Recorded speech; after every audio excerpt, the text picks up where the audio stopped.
Tu as raison de faire ces bruits dans la présence de Dieu. Alléluia. Oh, ces bruits-là sont autorisés dans la présence de Dieu. Gloire au Seigneur. Disons merci à Dieu pour la vie et cette occasion qu'il nous donne pour apporter la parole ce matin. Nos remerciements envers notre pasteur qui renouvelle encore sa confiance, qui nous permet de nous tenir debout ici pour nous apporter la parole de Dieu. Exode chapitre 17. Exode chapitre 17, versets 8 à 14. Ça fait pratiquement 2 semaines qu'il y a eu ce fardeau dans mon cœur et même ceux avec qui nous nous réunissons à la dévotion matinale, nous avons essayé par la grâce de Dieu de parler de certaines de ces choses. Et ce matin encore, nous avons eu ce fardeau de revenir sur ça. J'aimerais parler autour de la prière avec ce texte. Exode chapitre 17, verset 8. Amalek vint combattre Israël à Rephidim. Alors Moïse dit à Josué, choisis-nous des hommes, sors et combat Amalek. Demain, je me tiendrai sur le sommet de la colline, la verge de Dieu dans ma main. Josué fit ce que lui avait dit Moïse pour combattre Amalek. Et Moïse, Aaron et Hur montèrent au sommet de la colline. Verset 11. Lorsque Moïse élevait sa main, Israël était le plus fort. Et lorsqu'il baissait sa main, Amalek était le plus fort. Les mains de Moïse étant fatiguées, ils prirent une pierre qu'ils placèrent sous lui et il s'assit dessus. Aaron et Hur soutenaient ses mains, l'un d'un côté, l'autre de l'autre, et ses mains restèrent fermes jusqu'au coucher du soleil. Et Josué vaincut Amalek et son peuple au tranchant de l'épée. L'Éternel dit à Moïse, écris cela dans le livre pour que le souvenir s'en conserve et déclare à Josué que j'effacerai la mémoire d'Amalek de dessus les cieux. Moïse bâtit un autel et lui donna pour nom l'Éternel ma bannière. Il dit, parce que la main a été levée sur le trône de l'Éternel, il y aura guerre de l'Éternel contre Amalek de génération en génération. Nous disons Amen. Je vais revenir sur le verset 11 et le verset 13e, là où j'ai tiré le thème que je vais nous communiquer ce matin. Lorsque Moïse élevait sa main, Israël était le plus fort. Et lorsqu'il baissait sa main, Amalek était le plus fort. Les mains de Moïse étant fatiguées, ils prirent une pierre qu'ils placèrent sous lui et il s'assit dessus. La pensée que je vais nous partager ce matin, les mains levées, secret de notre victoire permanente. Les mains levées, secret de notre victoire permanente. Et quand vous prenez le verset 13, et Josué vaincut Amalek et son peuple au tranchant de l'épée. Ce matin, je suis venu dire à quelqu'un que c'est possible que tu marches dans la victoire. Il y a une partie qui ne m'a pas suivi. J'étais en train de dire que c'est possible que tu marches dans la victoire. Je le répète encore, c'est possible que tu marches dans la victoire. Il y a une chose de pouvoir remporter la victoire, mais c'est aussi une autre chose de pouvoir se maintenir dans la victoire. Et le fardeau que je vais nous communiquer ce matin, c'est que non seulement que tu puisses remporter la victoire, mais qu'avec l'aide de Dieu, que tu te maintiennes dans cette victoire. Je prie Dieu ce matin qu'il accorde à quelqu'un la force de vaincre l'adversité sur son chemin.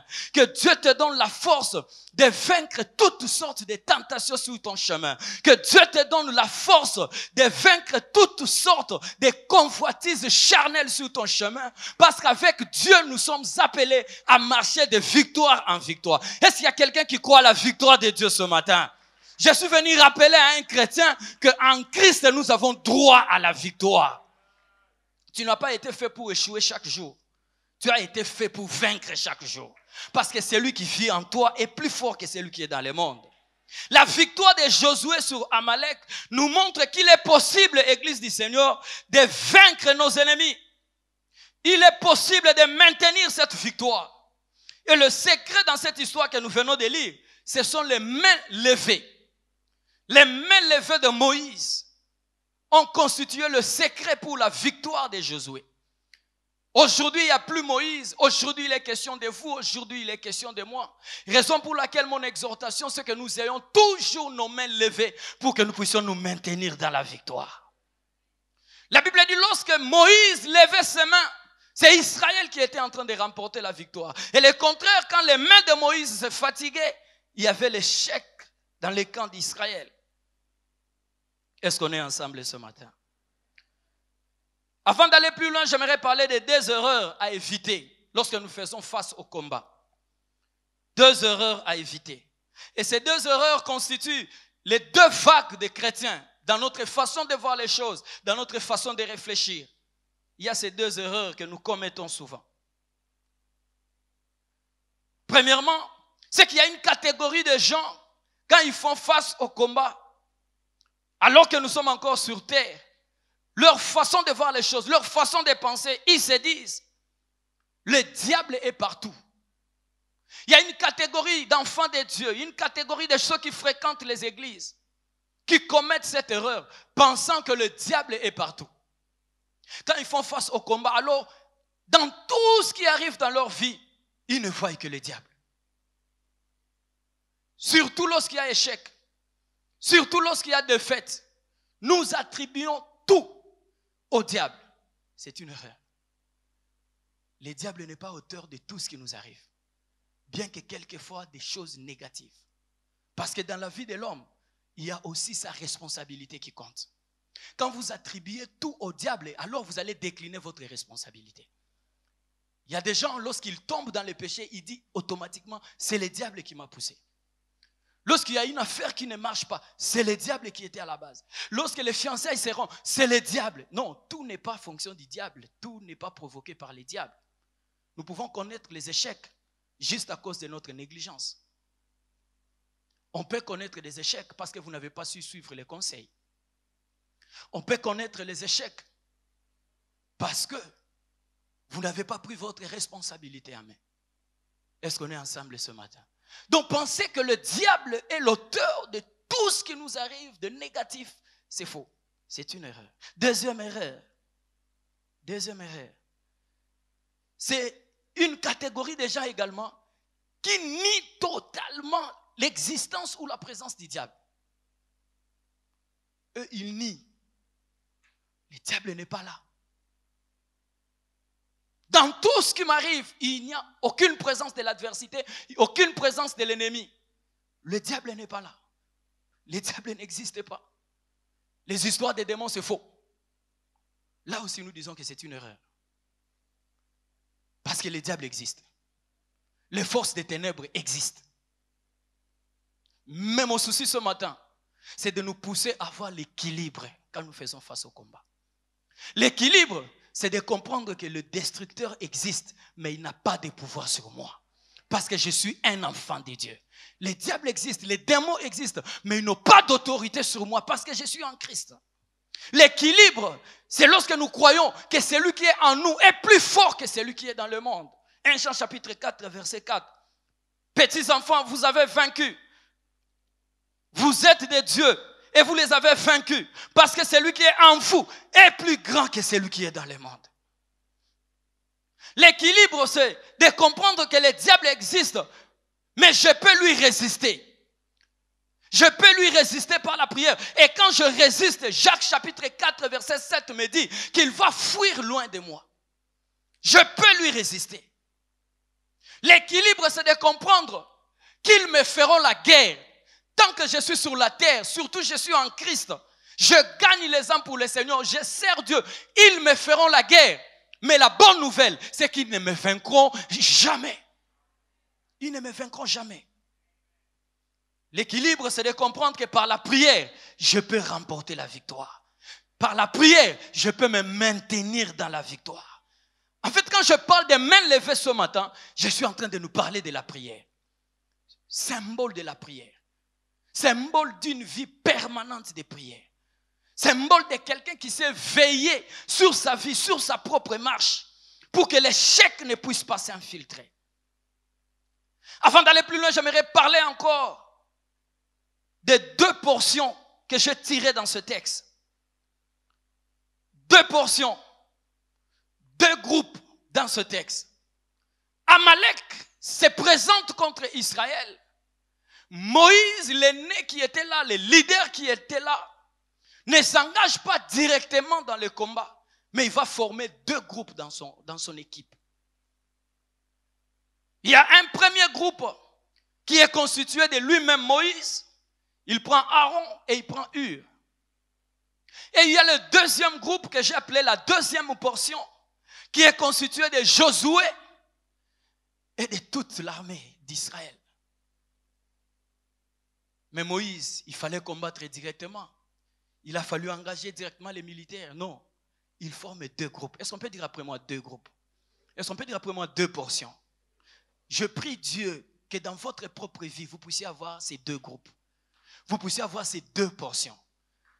Si Moïse l'a fait pour Israël, mais dans notre vie étant chrétien, chacun de nous tels que nous sommes là, nous devons posséder ces deux groupes.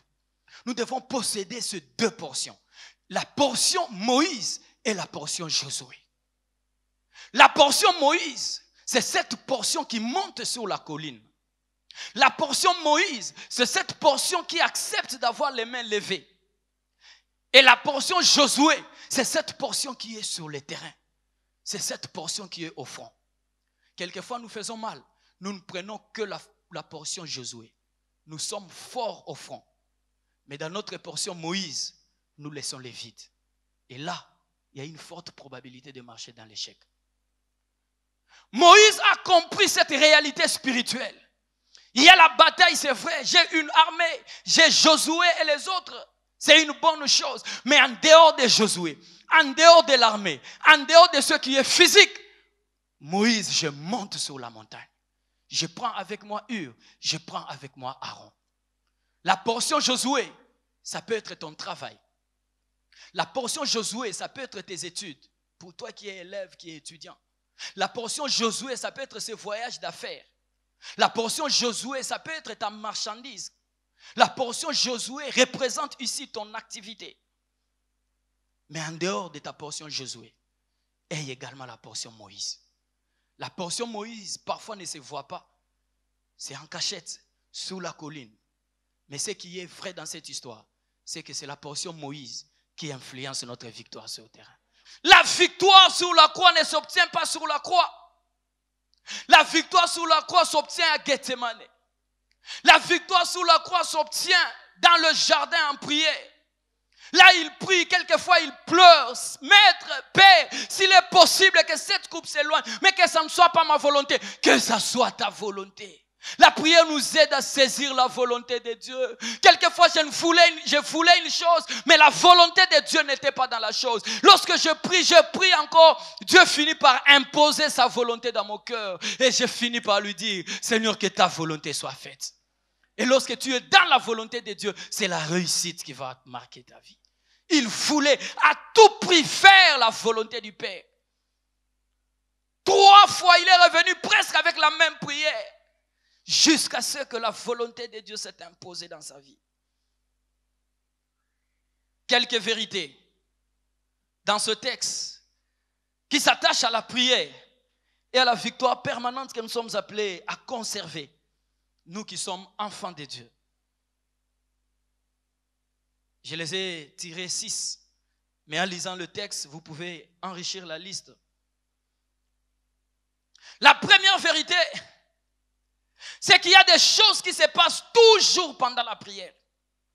Il y a toujours quelque chose qui arrive pendant la prière.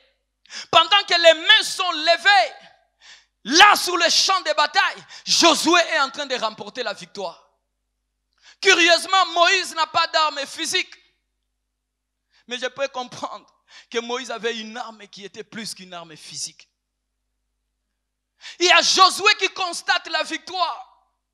Alors que les mains de Moïse sont levées, il y a quelque chose qui arrive quand nous sommes en prière. Et si vous ne croyez pas en cela, inutile pour vous de prier.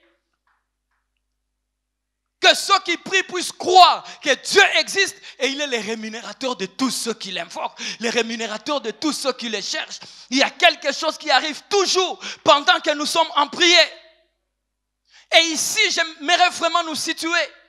Quelquefois, Dieu opère à l'instant même où les choses sont déclarées. Quelquefois, Dieu opère au même instant où la prière est faite. Jean chapitre 4. Versets 52 à 53, c'est Jésus qui fait une déclaration. Il y avait un père qui avait son enfant qui était malade. Et le fardeau l'a poussé à chercher Jésus. Curieusement, Jésus a déclaré quelque chose sur l'enfant. L'enfant n'était pas sur place. L'enfant était ailleurs. Mais Jésus a constaté la foi dans la vie de cet homme. Et il a déclaré, vas-y, ton fils vit.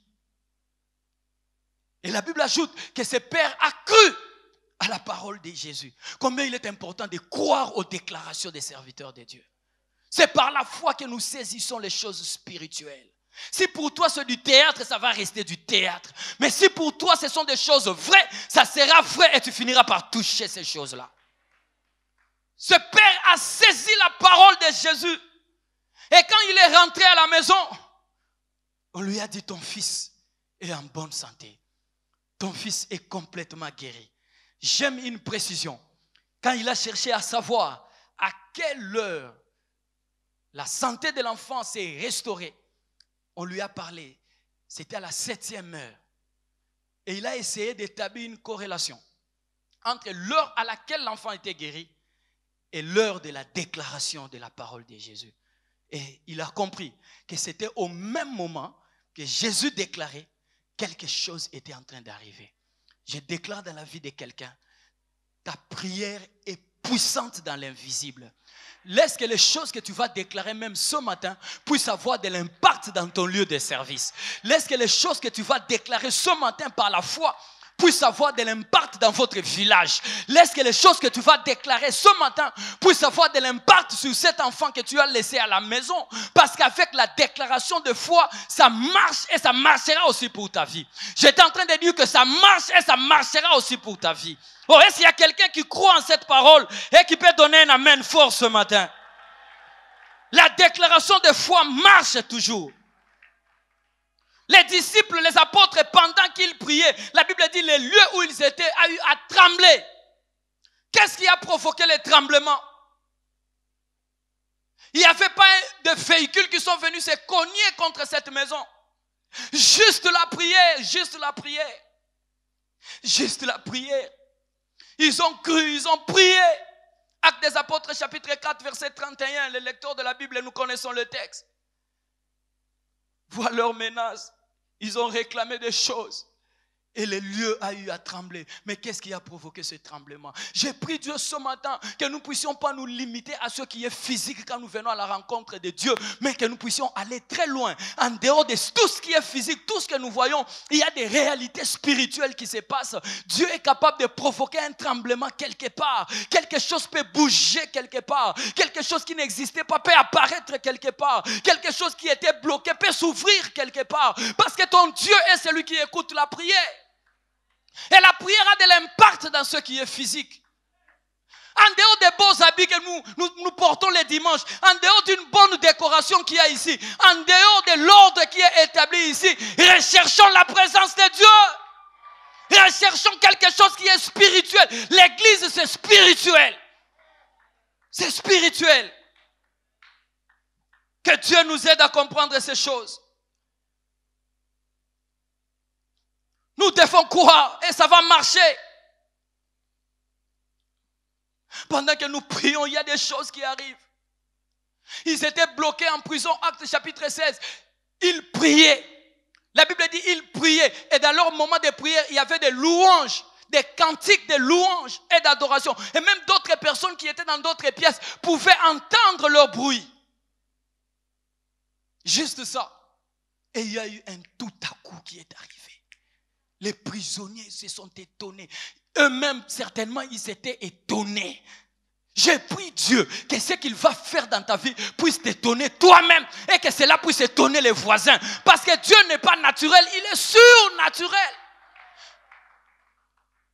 est surnaturel. Il est capable de briser le fondement de tout ce qui te retenait pour que ta vie soit libre. Il est capable de le faire. Il est capable de provoquer ta libération pour que ta mission ne prenne pas fin là où tu es, mais que ta mission puisse continuer. Ses amis devraient continuer leur mission. Ils n'allaient pas s'arrêter dans une quelconque prison. J'ai pris Dieu que tu ne t'arrêtes pas là où tu es, en dehors de tout ce que tu as vu, que Dieu t'amène encore très loin. Et que quiconque qui se présentera un obstacle sur ton chemin, qu'il puisse rencontrer l'Éternel des armées. Deuxième vérité, c'est que la puissance de notre résistance réside dans notre niveau de soumission à Dieu. La puissance de notre résistance face à l'adversité, face que ce soit les diables, que ce soit les convoitises de la chair, que ce soit notre propre être qui veut nous amener dans le mal, face à toutes sortes d'obstacles. La puissance de notre résistance réside dans notre niveau de soumission à Dieu. Jacques chapitre 4 verset 7. Soumettez-vous donc à Dieu. Et la suite dit, résistez au diable, il fuira loin de vous. C'est-à-dire, pour bien résister au diable, le grand secret, c'est qu'il faut se soumettre à qui? À Dieu. Et la bonne manière de se soumettre à Dieu, c'est dans la prière. C'est là où nous lui montrons, Seigneur, nous sommes faibles, c'est toi qui es fort. C'est là où nous lui disons, Seigneur, je suis limité. C'est là où nous lui disons, Seigneur, si tu n'interviens pas, je suis foutu. Laisse-moi nous dire, derrière ces quelques paroles de faiblesse se cache une force qui est capable d'agir. La personne qui se soumet à Dieu dans l'obéissance, la crainte de son nom, la vie de prière devient fort sur le plan spirituel. Ainsi, il peut résister au diable. Et la Bible dit, le diable fuira loin. Ah, laisse qu'il puisse fuir loin de ta vie. Que celui qui a attaqué tes enfants puisse fuir loin de ta vie. Que celui qui s'est comploté contre les générations qui vont naître de toi puisse fuir loin de ta vie. Une autre vérité, c'est que l'adversité, quelquefois, nous sert d'appel à la prière. L'adversité, c'est aussi un appel à la prière. Devant les obstacles, peut résider un appel à la prière. Dieu t'appelle à la prière pour que tu puisses expérimenter de nouvelles choses avec lui. Toi, tu vois l'adversité, mais ça peut être un appel à la prière. Moïse a vu l'adversité. Il s'est retiré dans la prière. Très important. Quatrième chose, nous aurons toujours besoin des Aaron et des Hur sur notre marche. Nous aurons toujours besoin des Aaron et des Hur sur notre marche. Que de découragement qui nous arrive. Que de moments où vous pensez que vous êtes au bout de tout, vous devez lâcher. Que des ouvriers qui veulent abandonner. Que de serviteurs qui veulent lâcher. Il y a des moments où nous avons besoin des Aaron. Nous avons besoin des Hur. Des gens qui nous disent, n'abandonne pas. Continue, Dieu est avec toi. N'abandonne pas à cause de cet échec permanent. Il y a un Dieu qui va te donner la victoire prochainement. Nous avons besoin des Aaron. Nous avons besoin des Hur. Au même moment que nous avons besoin d'eux, au même moment, Dieu veut passer par nous pour que nous soyons des Aaron et des Hur pour les autres. Pour dire aux autres, tenez bon, le meilleur est à venir. Tenez bon, tu es un enfant de Dieu. Ne lâche pas. Cinquième vérité, c'est que la prière nous donne une nouvelle histoire avec Dieu. Et cette histoire va servir d'édification pour plusieurs. La prière nous donne une nouvelle histoire avec Dieu. Moïse n'avait pas reçu un ainsi dit l'Éternel pour monter à la montagne. Il est monté. Certainement, il a eu soif de Dieu. Vu ce défi, je monte à la montagne. Mais quand vous voyez plus bas, lorsque la victoire est remportée, Dieu lui dit, écris ces choses. Écris ces choses. Ça doit se conserver. Écris ces choses. Église du Seigneur, il y a des choses qui doivent être écrites. Dans ta vie, il y a des choses qui doivent être écrites. Les défis ne sont pas seulement des obstacles pour nous écraser. L'ennemi n'est pas là pour nous écraser. L'ennemi est là aussi pour provoquer une histoire que nous allons écrire avec Dieu. Une histoire que Dieu va écrire avec vous. Une histoire, vous allez raconter aux gens, une fois, j'étais jeté dans un grand trou, mais ce Dieu-là m'avait fait sortir. Regarde mon chemin, et ça va constituer une grande édification pour les autres. Vous allez dire aux gens, j'étais malade, j'ai souffert, 6 mois je ne marchais pas, mais après le 6e mois, il y a un Dieu qui m'a visité, qui m'a accordé la victoire. Vous allez dire aux gens, j'étais bloqué, je ne voyais pas comment terminer les études. J'ai fait recours à l'Éternel. Oh, le tableau était noir, mais Dieu m'a aidé. Je suis sorti de là. Et quelqu'un sera édifié. J'aimerais dire à quelqu'un, derrière l'histoire de ta vie, il y a une autre histoire que Dieu va écrire avec toi. Derrière les obstacles de ta vie, derrière cette adversité, il y a un Dieu qui va te donner la victoire. Vous pouvez tomber sur un péché, tomber encore. Quand Dieu va vous donner la victoire sur ce péché, vous serez prêt à exhorter quelqu'un d'autre pour lui dire, j'ai pitié de toi, je peux te supporter. Parce qu'en 2004, j'étais tombé dans ce même péché. Mais regarde comment Dieu m'avait aidé. De la même manière que j'étais sorti, toi aussi tu vas t'en sortir. Toi aussi tu vas t'en sortir. Oh, j'aimerais dire à l'église ce matin, toi aussi tu vas t'en sortir. Toi aussi tu vas t'en sortir. Toi aussi tu vas t'en sortir. Si c'est pas toi, ça sera ton enfant. Toi aussi tu vas t'en sortir. Si ce n'est pas ton enfant, ça sera l'enfant de ton enfant. Toi aussi, tu vas t'en sortir. Le même Dieu qui te donne la victoire va donner aussi la victoire à d'autres personnes.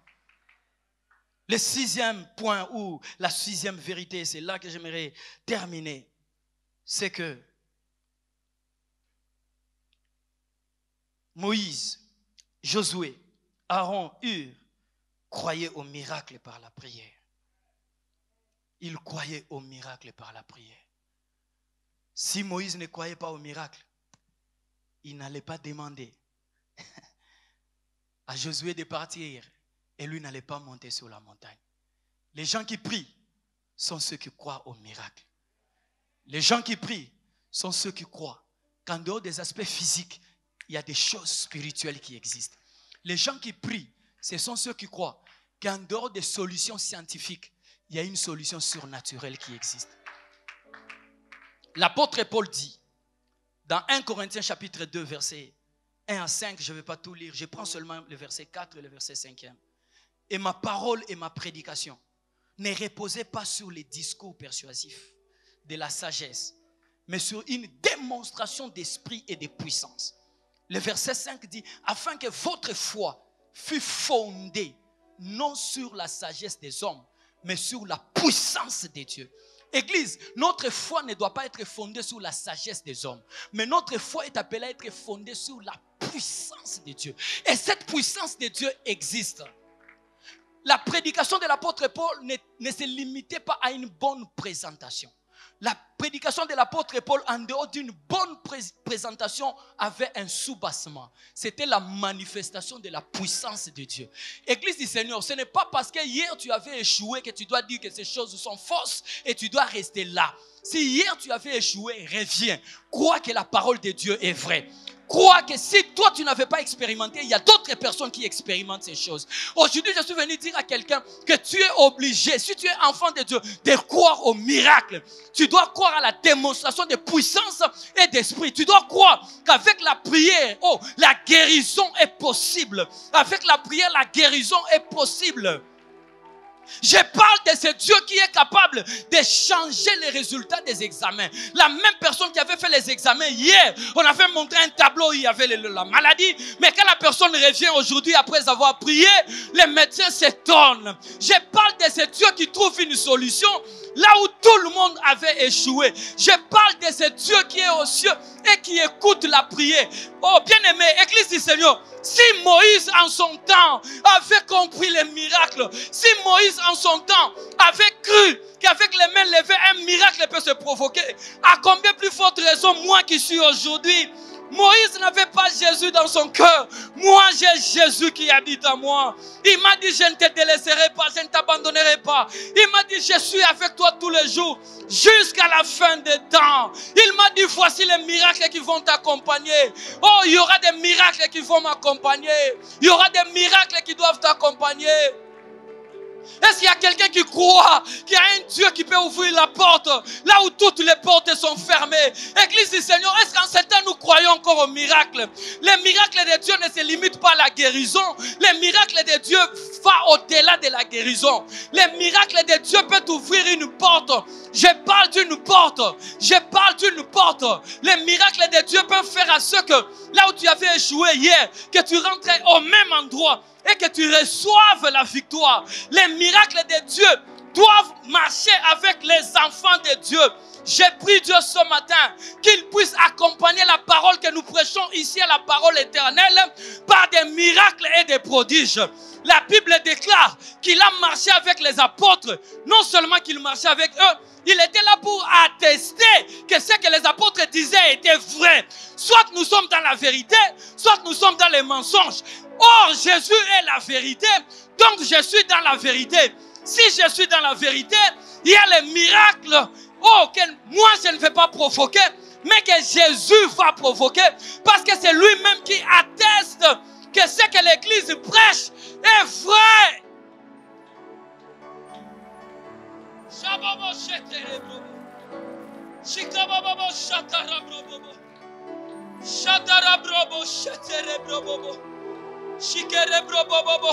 Église du Seigneur, j'ai marché avec ce fardeau pendant plus ou moins 2 semaines.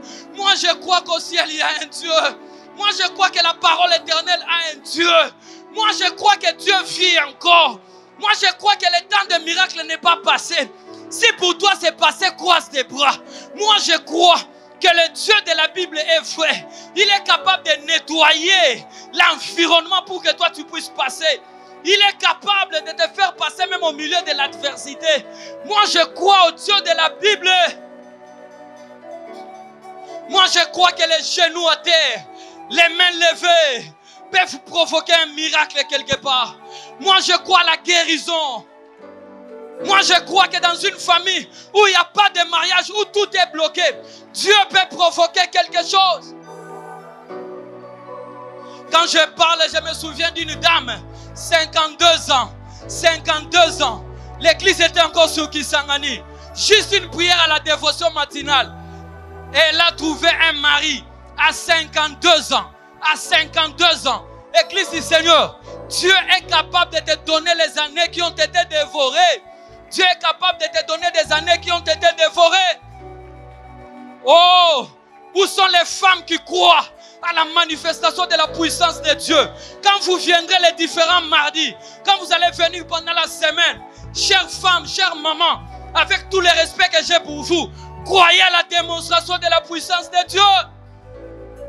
Il n'est pas question de type de réunion, mais il est question de la présence de Dieu. Oh mes amis jeunes, quand vous venez à la rencontre de la jeunesse, croyez à un Dieu. Croyez à un Dieu. Là où vos familles sont limitées, Dieu a une longue main qui ne se limite jamais. Croyez à la démonstration de la puissance. Ça fait un temps, je ne reste pas derrière le type de réunion. Je reste derrière la présence de Jésus. Dieu ne devient pas Dieu parce qu'il est question d'une grande activité.